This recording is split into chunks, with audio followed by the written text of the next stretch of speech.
ನಮಸ್ತೆ. Life changing habits ಬದುಕು ಬದಲಿಸುವ 21 ಅಭ್ಯಾಸಗಳು, ಸರಳ ಅಭ್ಯಾಸಗಳು, ಸುಂದರ ಬದುಕು ಬರ್ದಿರೋದು ತಾರಾ ಮಂಜುನಾಥ್. ಬನ್ನಿ ನಮ್ಮ ಹೊಸ ಚಾಪ್ಟರ್ನ ನೋಡೋಣ. ನನ್ನ one of my favourite chapter ಯಾವುದು ಅಂದರೆ ಕರುಣೆ ಎಂಬ ಔಷಧ. ಕರುಣೆ ಅನ್ನೋದು ಒಂದು ಮೆಡಿಸಿನ್ ಥರ ವರ್ಕ್ ಆಗುತ್ತೆ ನಮ್ಮ ಜೀವನದಲ್ಲಿ. ಅದು ಹೇಗೆ ಅಂತ ನೋಡೋಣ. ಕರುಣೆ ಎಂಬ ಒಂದು ಸಣ್ಣ ಕ್ರಿಯೆಯು ದೊಡ್ಡ ಕೆಲಸದ ಉದ್ದೇಶಕ್ಕಿಂತ ಉತ್ತಮವಾದದ್ದು. ಒಂದು ದೊಡ್ಡದೇನೋ ಸಾಧನೆ ಮಾಡ್ತೀವಿ ಅಂತ ಅನ್ಕೊಳ್ತೀವಲ್ಲ, ಅದಕ್ಕಿಂತಾನು ಒಂದು ಪವರ್ಫುಲ್ ಯಾವುದು ಅಂತ ಅಂದ್ರೆ, ಅದಕ್ಕಿಂತ ಉತ್ತಮವಾದದ್ದು ಯಾವುದು ಅಂದ್ರೆ ಕರುಣೆ ಅನ್ನೋ ಒಂದು ಅಂಶ ಅಂತ.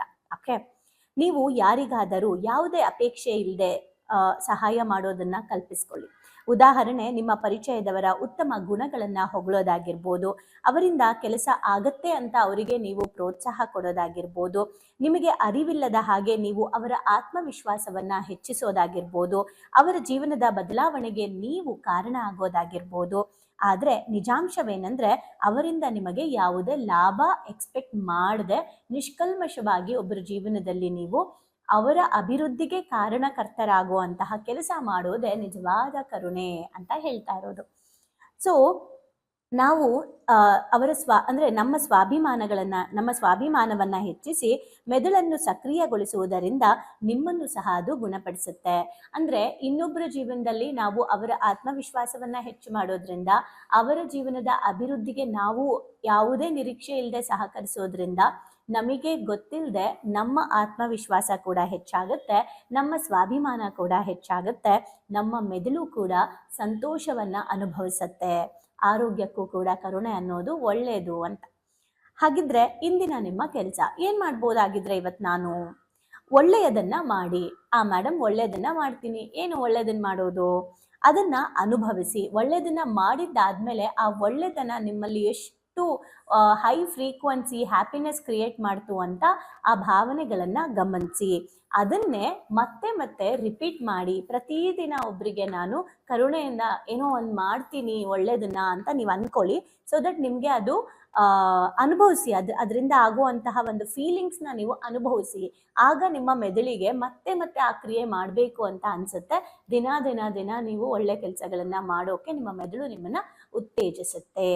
ಕರುಣೆ ಅನ್ನೋದು ಒಳ್ಳೆಯವರಾಗಿರೋಕ್ಕಿಂತಲೂ ಮಿಗಿಲಾಗಿದ್ದದ್ದು, ಮತ್ತು ಇದು ಒಂದು ವಿಜ್ಞಾನ. ಹೆಂಗಿದೆ? ಸೊ ಕರುಣೆ ಅನ್ನೋದು ನಾವು ಒಳ್ಳೆಯವರಾಗಬೇಕು ಅನ್ನೋದಕ್ಕಿಂತಾನೂ ಮಿಗಿಲಾಗಿರುವಂತಹ ಒಂದು ಭಾವನೆ. ಆ್ಯಂಡ್ ಇದು ಕೂಡ ಒಂದು ಸೈನ್ಸ್. ಸೊ ಅಂದ್ರೆ ಹೆಂಗ್ ಗೊತ್ತಾ, ಕರುಣೆ ಅನ್ನೋದು ಹೆಂಗಪ್ಪ ಒಂದು ಸೈನ್ಸ್ ಆಗುತ್ತೆ ಅಂದ್ರೆ, ಅಫ್ಕೋರ್ಸ್ ಹ್ಯಾಪಿ ಹಾರ್ಮೋನ್ಸ್ ಆಗಿರ್ಬೋದು, ನಮ್ಮಲ್ಲಿ ಹೆಲ್ತ್ ಕೊಡೋದಾಗಿರ್ಬೋದು, ಅವೆಲ್ಲವೂ ನಮಗೆ ಕ್ರಿಯೇಟ್ ಮಾಡೋದ್ರಿಂದ ಇದು ಒಂದು ರೀತಿ ಸೈನ್ಸ್ ರೀತಿ ನಮ್ಮ ದೇಹದ ಒಳಗಡೆ ವರ್ಕ್ ಮಾಡುತ್ತೆ.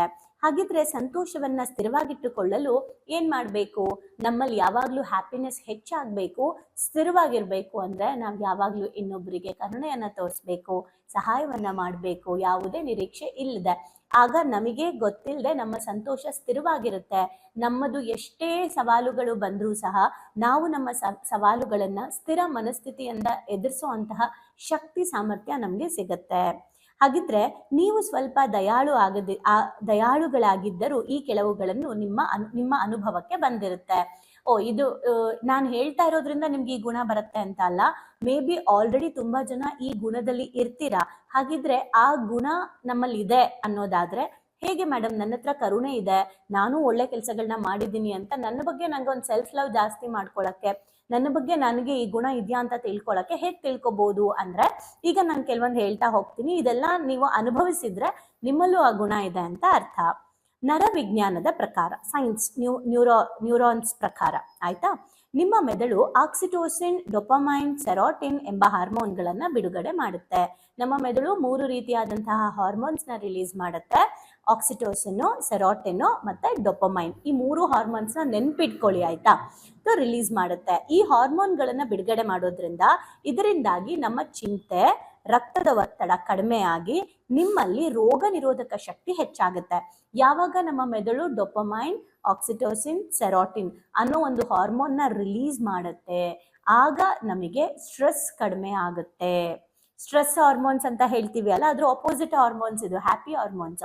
ಸೊ ದಟ್ ನಮ್ಮ ಚಿಂತೆ ಕಡಿಮೆ ಆಗುತ್ತೆ, ರಕ್ತದ ಒತ್ತಡ ಪ್ರೆಷರ್ ಕಡಿಮೆ ಆಗುತ್ತೆ, ರೋಗ ನಿರೋಧಕ ಶಕ್ತಿ ಹೆಚ್ಚಾಗುತ್ತೆ. ಸೊ ಯಾವಾಗ ನಾವು ಕರುಣೆಯನ್ನ ಇನ್ನೊಬ್ಬರ ಮೇಲೆ ಯಾವುದೇ ನಿರೀಕ್ಷೆ ಇಲ್ಲದೆ ಸಹಾಯ ಮಾಡ್ತೀವಿ, ಅಲ್ಲಿಂದ ನಮಗ್ ಸಿಗುವಂತಹ ಆ ಒಂದು ಆಶೀರ್ವಾದ ಮತ್ತೆ ಅವರಲ್ಲಿ ಆಗುವಂತಹ ಆನಂದ, ಅದನ್ನ ನಾವು ನೋಡಿದಾಗ ನಮ್ಮ ಮೆದುಳು ಕೂಡ ಈ 3 ಹಾರ್ಮೋನ್ಸ್ನ ರಿಲೀಸ್ ಮಾಡುತ್ತೆ. ಹಾಗಿದ್ರೆ ಕರುಣೆ ಅನ್ನೋದು ಜೀವಶಾಸ್ತ್ರಕ್ಕೂ ಮಿಗಿಲಾಗಿರುವಂಥದ್ದು. ಇದು ಆಧ್ಯಾತ್ಮಿಕ ಪರಿಕಲ್ಪನೆಯನ್ನ ಕೂಡ ಕೊಡುತ್ತೆ.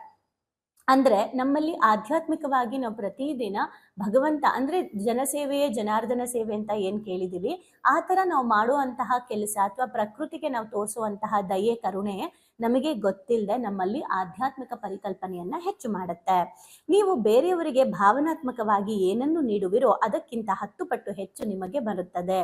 ಕರ್ಮ ರಿಟರ್ನ್ಸ್ ಅನ್ನೋದು ಬರೀ ನೆಗೆಟಿವ್ಗೆ ಮಾತ್ರ ಅಲ್ಲ, ನಾವು ಏನೇ ಒಳ್ಳೇದನ್ನ ಕೊಟ್ಟರು ಅದು ನಮಗೆ ರಿಟರ್ನ್ ಬರುತ್ತೆ. ಹಾಗಾಗಿ ನೀವು ಕರ್ಮವನ್ನ ಅಂದ್ರೆ ನೀವು ಬೇರೆಯವ್ರಿಗೆ ಭಾವನಾತ್ಮಕವಾಗಿ, ಬರೀ ವಸ್ತು ಮಾತ್ರ ಅಲ್ಲ, ಮಾನಸಿಕವಾಗಿ ಭಾವನಾತ್ಮಕವಾಗಿ ಇನ್ನೊಬ್ಬರ ಜೀವನಕ್ಕೆ ನೀವು ಕೊಡುವಂತಹ ಪ್ರತಿಯೊಂದು ಭಾವನೆಗಳು ಸಹ ನಿಮಗೆ ವಾಪಸ್ ಬರುತ್ತೆ.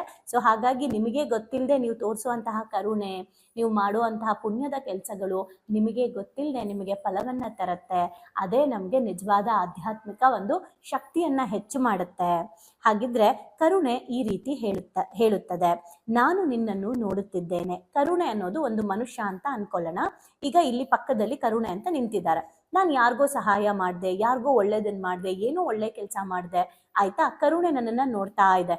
ಈಗ ಕರುಣೆ ಅನ್ನೋ ಫ್ರೆಂಡ್ ನನ್ನನ್ನ ಹೇಗ್ ನೋಡ್ತಾ ಇದ್ದಾರೆ ಅಂದ್ರೆ, ನಾನು ನಿನ್ನನ್ನ ನೋಡುತ್ತಿದ್ದೇನೆ, ನನಗೆ ನೀನು ಮುಖ್ಯವಾಗಿರುವೆ ಮತ್ತು ನಿನ್ನ ಬಗ್ಗೆ ಕಾಳಜಿ ವಹಿಸದಿರುವಷ್ಟು ನಾನು ಕಾರ್ಯನಿರತವಾಗಿಲ್ಲ.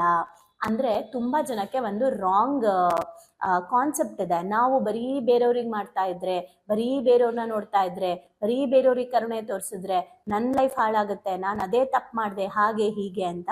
ಆದ್ರೆ ಕರುಣೆ ನಮ್ಮನ್ನ ನೋಡ್ತಾ ಇರುತ್ತೆ. ನೀನು ಬೇರೆಯವ್ರಿಗೆ ಎಷ್ಟು ಮಾಡ್ತಾ ಇದೆಯೋ ಅದಕ್ಕಿಂತ 10 ಪಟ್ಟು ನಾನು ನಿನಗೆ ಮಾಡೋಕ್ಕೆ ರೆಡಿ ಇದ್ದೀನಿ. ನಾನು ಅಷ್ಟೊಂದೇನು ಬ್ಯುಸಿ ಆಗಿಲ್ಲ. ನೀನು ಬೇರೆಯವ್ರಿಗೆ ಮಾಡ್ತೀಯಾ ಅಂದ ತಕ್ಷಣ ನಿನ್ನನ್ನು ಕೇರ್ ಮಾಡದೇ ಇರೋ ಅಷ್ಟು ನಾನು ಬ್ಯುಸಿ ಆಗಿಲ್ಲ, ಅಷ್ಟೊಂದು ನಾನು ಕಾರ್ಯನಿರತ ಆಗಿಲ್ಲ. ನಿನ್ನ ಬಗ್ಗೆ ನನಗೆ ಕಾಳಜಿ ಇದೆ, ನಿನ್ನ ಬಗ್ಗೆ ನಾನು ಕಾಳಜಿ ವಹಿಸ್ತೀನಿ ಅಂತ ಕರುಣೆ ಹೇಳುತ್ತೆ. ದಟ್ ಮೀನ್ಸ್ ಪುಣ್ಯದ ಕರ್ಮ ಅಂತ ನಾವು ಹೇಳ್ಬೋದು.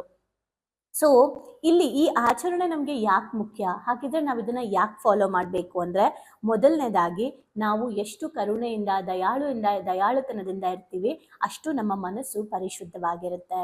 ನಮಗೆ ಕೆಟ್ಟ ಯೋಚನೆಗಳು, ಕೆಟ್ಟದಾಗಿ ಇನ್ನೊಬ್ಬರ ಬಗ್ಗೆ ಗಾಸಿಪ್ ಮಾಡೋದು, ನೆಗೆಟಿವ್ ಮಾತಾಡೋದು, ನೆಗೆಟಿವ್ ಯೋಚನೆ ಮಾಡೋದು, ಇವ್ಯಾವೂ ಮಾಡಲ್ಲ. ನಮ್ಮ ಮನಸ್ಸು ಪರಿಶುದ್ಧವಾಗಿರುತ್ತೆ. ಹಾಗೆ ನಮ್ಮಲ್ಲಿ ಆತ್ಮವಿಶ್ವಾಸ ಮತ್ತೆ ಧೈರ್ಯ ಕೂಡ ಹೆಚ್ಚಾಗುತ್ತೆ. ಅಂದ್ರೆ ನಾನು ಇನ್ನೊಬ್ಬರಿಗೆ ಸಹಾಯ ಮಾಡಬಲ್ಲೆ, ನಾನು ಇನ್ನೊಬ್ಬರಿಗೆ ಸಹಕರಿಸಬಲ್ಲೆ, ಇನ್ನೊಬ್ರ ಕಷ್ಟಕ್ಕೆ ನಾನು ಆಗ್ತಾ ಇದ್ದೀನಿ ಅಂತ ಅಂದ್ರೆ ನನ್ನಲ್ಲಿ ಹಾಗಿದ್ರೆ ಇಷ್ಟು ಶಕ್ತಿ ಸಾಮರ್ಥ್ಯ ಇದೆ ಅಲ್ವಾ, ಕೊಡೋ ಅಷ್ಟು ದೊಡ್ಡ ಮಟ್ಟದಲ್ಲಿ ನಾನು ಬೆಳೆದಿದ್ದೀನಿ ಅಂತ ಅಂದ್ರೆ, ನಾನು ಇನ್ನೊಬ್ರಿಗೆ ಏನೋ ಭಾವನಾತ್ಮಕವಾಗಿ ಸಹಾಯ ಮಾಡ್ತಿದ್ದೀನಿ ಅಂದ್ರೆ ಹಾಗಿದ್ರೆ ನಾನು ದೊಡ್ಡವನಲ್ವಾ, ಯಾಕಂದ್ರೆ ನಾನು ಕೊಡ್ತಾ ಇದ್ದೀನಿ ಅಲ್ವಾ. ಸೊ ಅದು ನಮಗೆ ಧೈರ್ಯ ಮತ್ತೆ ಆತ್ಮವಿಶ್ವಾಸವನ್ನ ಜಾಸ್ತಿ ಮಾಡುತ್ತೆ. ಇನ್ನೊಬ್ಬರಿಗೆ ನೀವು ಧೈರ್ಯ ಹೇಳೋ ಸಂದರ್ಭದಲ್ಲಿ ನೀವು ಧೈರ್ಯ ಕಲಿತೀರಾ, ಇನ್ನೊಬ್ಬರಿಗೆ ಆತ್ಮವಿಶ್ವಾಸ ಮೂಡಿಸೋದ್ರಲ್ಲಿ ನೀವು ಆತ್ಮವಿಶ್ವಾಸನ ಕಲಿತೀರಾ. ಹಾಗಾಗಿ ಈ ಕೆಲಸ ಮಾಡೋದ್ರಿಂದ ನಾವು ಆತ್ಮವಿಶ್ವಾಸ ಮತ್ತೆ ಧೈರ್ಯದಿಂದ ಇರ್ತೀವಿ. ನಿಮ್ಮ ಜೀವನಕ್ಕೆ ಇನ್ನಷ್ಟು ಸಂತಸ ಮತ್ತು ಸಮೃದ್ಧಿಯನ್ನ ಆಕರ್ಷಿಸುತ್ತದೆ. ಅಂದ್ರೆ ಕರುಣೆಯಿಂದ ನಾವು ಇರೋದ್ರಿಂದ ನಮ್ಮ ಲೈಫಲ್ಲಿ ಇನ್ನಷ್ಟು ಸಂತೋಷ, ಇನ್ನಷ್ಟು ಸಮೃದ್ಧಿಯನ್ನ ಆಕರ್ಷಣೆ ಮಾಡ್ತೀವಿ ನಾವು. ಯಾಕಂದ್ರೆ ಯಾವಾಗ್ಲೂ ಒಳ್ಳೇದನ್ನ ಮಾಡ್ಬೇಕಾದ್ರೆ ನಮ್ಮ ಫೋಕಸ್ ಬರೀ ಒಳ್ಳೇದ್ರ ಮೇಲೆ ಇರುತ್ತೆ. ಸೊ ನಮ್ಗೆ ಅವಾಗ ಒಳ್ಳೊಳ್ಳೆದೇ ಕನೆಕ್ಷನ್ ಆಗ್ತಾ ಹೋಗುತ್ತೆ. ನಾವು ಒಂದ್ ರೀತಿ ನಮ್ದೇ ಆದಂತಹ ಒಂದು ದಾರಿಯಲ್ಲಿ ಬಹಳ ಸುಲಭವಾಗಿ ಓಡೋಕ್ಕೆ ನಮ್ಗೆ ಸುಲಭ ಆಗುತ್ತೆ. ನೋಡಿ, ಸಿಂಪಲ್ ಏನಂತಂದ್ರೆ, ಏನೂ ಒಳ್ಳೆ ಕೆಲಸ ಮಾಡದೇ ಇದ್ರೆ ಒಂಥರ ಇದ್ರಲ್ಲಿ ಬರೋ ತರ, ಏನಂತಾರೆ, ಈ ಹಳ್ಳ ಕೊಳ್ಳದಲ್ಲಿ ಬಿದ್ದು ಬರೋ ತರ. ಆದ್ರೆ ಈ ತರ ಎಲ್ಲಾ ಭಾವನೆಗಳು ನಮ್ಮಲ್ಲಿ ಒಂದು ರೀತಿಯಾದಂತಹ ಸಂತಸ ಮತ್ತೆ ಸಮೃದ್ಧಿಯನ್ನ ತರುತ್ತೆ. ಕರುಣೆಯಿಂದ ಯಾಕಿರ್ಬೇಕು ಅಂತ ಗೊತ್ತಾಯ್ತು. ಕರುಣೆಯಿಂದ ನಮ್ಮ ವೈಜ್ಞಾನಿಕವಾಗಿ ಹೇಗೆ ನಮ್ಗೆ ಲಾಭ ಅಂತ ಗೊತ್ತಾಯ್ತು. ಕರುಣೆಯಿಂದ ಆಧ್ಯಾತ್ಮಿಕವಾಗಿ ಹೇಗೆ ಲಾಭ ಅಂತ ಗೊತ್ತಾಯ್ತು. ಕರುಣೆ ನಮ್ಮ ಬಗ್ಗೆ ಏನ್ ಯೋಚನೆ ಮಾಡುತ್ತೆ, ಕರುಣೆ ನಮ್ಮನ್ನೂ ಕಾಳಜಿ ವಹಿಸುತ್ತೆ, ಕರುಣೆ ನಮ್ಮನ್ನೂ ನೋಡ್ಕೊಳ್ಳುತ್ತೆ ಅನ್ನೋದಾದ್ರೆ ಕರುಣೆ ಎಷ್ಟು ಒಳ್ಳೇದಲ್ವಾ. ಹಾಗಿದ್ರೆ ನೀವು ನಿಮ್ಮ ಜೀವನದಲ್ಲಿ ಯಾವುದೇ ನಿರೀಕ್ಷೆ ಇಲ್ಲದೆ ಯಾರಿಗಾದ್ರೂ ಸಹಾಯ ಮಾಡಿದ್ರೆ ಆ ಸಹಾಯ ನಿಮ್ಗೆ ಎಷ್ಟು ಖುಷಿ ಕೊಟ್ಟಿದೆ, ಎಷ್ಟು ಆನಂದ ಕೊಟ್ಟಿದೆ ಅಂತ ಒಂದ್ಸಲ ಕಮೆಂಟ್ ಮಾಡಿ. ಆ ಆನಂದ ಇನ್ನಷ್ಟು ಹೆಚ್ಚಾಗೋದಕ್ಕೆ ನೀವು ಇನ್ಮುಂದೆ ಇನ್ನಷ್ಟು ಕರುಣೆಯಿಂದ ಇರೋದನ್ನ ಪ್ರಾಕ್ಟೀಸ್ ಮಾಡಿ. ಆಗ ನಿಮ್ಮ ಲೈಫ್ ಕೂಡ ನೀವೇನು ಕೊಡ್ತೀರಾ ಅದು ನಿಮ್ಗೆ ವಾಪಸ್ ಬರುತ್ತೆ. ಸೊ ಇವತ್ತೇನು ಅರ್ಥ ಆಯಿತು? ನಿಮ್ದೇನಾದರೂ ಎಕ್ಸ್ಪೀರಿಯನ್ಸ್ ಇದ್ರೆ ಕಮೆಂಟ್ ಮಾಡಿ, ಶೇರ್ ಮಾಡಿ. ಮತ್ತೆ ಇದನ್ನ ಹಂತ ಹಂತವಾಗಿ ಹೇಗೆ ಪಾಲಿಸಬೇಕು ಅನ್ನೋದನ್ನ ಮತ್ತೆ ನೆಕ್ಸ್ಟ್ ಎಪಿಸೋಡಲ್ಲಿ ನಾವು ನೋಡೋಣ. Thank you. ಭಾವನೆಗಳಿಗಂದ್ರೆ ಶಾಲೆಗೆ ಬಂದು ತುಂಬಾ ಖುಷಿ ಆಯ್ತು. ಲೈಫಲ್ಲಿ ತುಂಬಾ ಅಂದ್ರೆ ತುಂಬಾ ಕ್ಲಾರಿಟಿ ಬಂದಿದೆ. ತುಂಬಾನೇ ಬದಲಾವಣೆ ಆಗಿದೆ. ನಂಗೆ ತುಂಬಾ ಖುಷಿ ಇದೆ ನಾನು ಇಲ್ಲಿಗೆ ಬಂದಿರೋದು. ನನಗೆ ತುಂಬಾ ಖುಷಿ ಆಗ್ತದೆ. ಪ್ರತಿಯೊಂದಕ್ಕೂ ಸ್ಫೂರ್ತಿ ಸಿಕ್ಕಿದೆ, ನೆಮ್ಮದಿ ಸಿಕ್ಕಿದೆ. ಒನ್ ವರ್ಡ್ ಅಲ್ಲಿ ಹೇಳ್ಬೇಕಂದ್ರೆ ಇಟ್ ಈಸ್ ಅಲ್ಟಿಮೇಟ್. ಲೈಫ್ ತುಂಬ ಕಾಂಪ್ಲಿಕೇಟ್ ಅಂದ್ಕೊಂಡಿದ್ದೆ, ಬಟ್ ಈ ಕ್ಲಾಸಿಗೆ ಸೇರಿದ ಮೇಲೆ ತುಂಬ ಈಸಿಯಾಗಿ ಅರ್ಥಪೂರ್ಣವಾಗಿ ಹೇಗೆ ಜೀವಿಸ್ಬೇಕು ಅನ್ನೋದು ಗೊತ್ತಾಯಿತು. ಆಕ್ಚುಲ್ ಆಗಿ ನಂಗೆ ತುಂಬಾ ಖುಷಿ ಇದೆ ನಾನು ಇಲ್ಲಿಗೆ ಬಂದಿರೋದು. ಈ ಒಂದು ವರ್ಕ್ಶಾಪ್ ಬಂದಿರೋ ಉದ್ದೇಶ ಅಂದರೆ ತಾರಾ ಮೇಡಮು ಏನೇ ಕೊಟ್ಟರು ಒಂದು ಅದ್ಭುತವಾಗಿ ಸ್ಪೆಷಲ್ ಆಗಿ ಕೊಡ್ತಾರೆ ಅನ್ನೋ ನಂಬಿಕೆ ಇದೆ.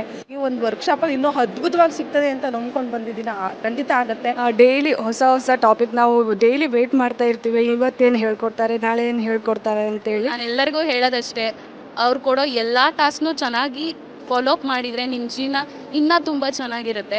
ಎಜುಕೇಶನ್ ಬಂದ್ಮೇಲೆ ನನ್ನ ಲೈಫ್ ಸೇವ್ ಆಯ್ತು ಅಂತಾನೆ ಹೇಳ್ಬೋದು. ಸೊ ಬಹಳನೇ ಖುಷಿ ಇದೆ.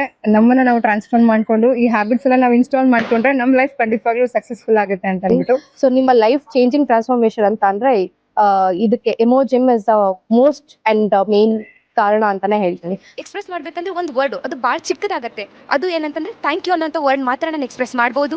ಒಂದೊಂದು ಸ್ಟೆಪ್ಪಲ್ಲೂ ನಾವು ಚೇಂಜ್ ಆಗ್ತಿದ್ದೀನಿ, ನಾನು ಚೇಂಜ್ ಆಗ್ತಿದ್ದೀನಿ ಅನ್ನೋದು ತುಂಬ ನನಗೆ ಅಳವಡಿಕೆ ಆಗ್ತಿದೆ. ಮತ್ತು ಎಲ್ಲ ಸ್ಕೂಲು ಕಾಲೇಜ್ಗಳಲ್ಲೂ ಇದೊಂದು ಸಬ್ಜೆಕ್ಟ್ ಅಂತ ಇಡಬೇಕು ಮಕ್ಕಳಿಗೆ. ಎಲ್ರಿಗೂ ಯೂಸ್ ಆಗುವಂಥ ಕ್ಲಾಸ್ ಇದು, ಯೂನಿಕ್ ಆಗಿದೆ. ಇಮೋಜಿಮ್ ಟೀಮ್ಗೆ ಥ್ಯಾಂಕ್ ಯು. ಇದೆಲ್ಲ ನಡೆಸ್ತಾ ಇರುವಂಥ ತಾರಾ ಮೇಡಮ್ಗೆ, ಸಂದೇಶ್ ಸರ್ಗೆ, ಜೊತೆಗೆ ಎಮೋಜಿಮ್ ಟೀಮ್ಗೆ thank you so much. So ಯಾರ್ಯಾರೆಲ್ಲ ಸೇರ್ಕೊಂಡಿಲ್ಲ ದಯವಿಟ್ಟು ಸೇರ್ಕೊಳ್ಳಿ. So it is very utilizing. Life long ಯಾರಿಗಾದ್ರೂ ಚಿರಋಣಿಯಾಗಿರ್ತೀವಿ ಅಂದರೆ ಅದು ಸಂದೇಶನ ಮತ್ತು ತಾರಾ. ಸೊ ಬನ್ನಿ ಭಾವನೆಗಳಿಗೊಂದು ಶಾಲೆನ ಎಂಟರ್ ಆಗಿ ಅದನ್ನ ಫೀಲ್ ಮಾಡಿ. ಅಂದ್ರೆ ರಿಕ್ವೆಸ್ಟ್ ಮಾಡ್ಕೊಂತಿದ್ದೀನಿ ನಿಮಗೆ, ಇದರಿಂದ ಲಾಸ್ ಆಗೋದಂತೂ ಏನೂ ಇಲ್ಲ, ಬಟ್ ಲೈಫಲ್ಲಿ ತುಂಬಾನೇ ಪಡ್ಕೊಂತೀನಿ ನಾನು. ಅದಕ್ಕೆ ನಾನು ಶೋರ್ ಗ್ಯಾರಂಟಿ ಕೊಡ್ತೀನಿ ನಾನು. ಎಲ್ಲೋ thank you to Tara ma'am and Sandesh sir. Thank you to whole my ಎಮೋಜಿಮ್. Thank you.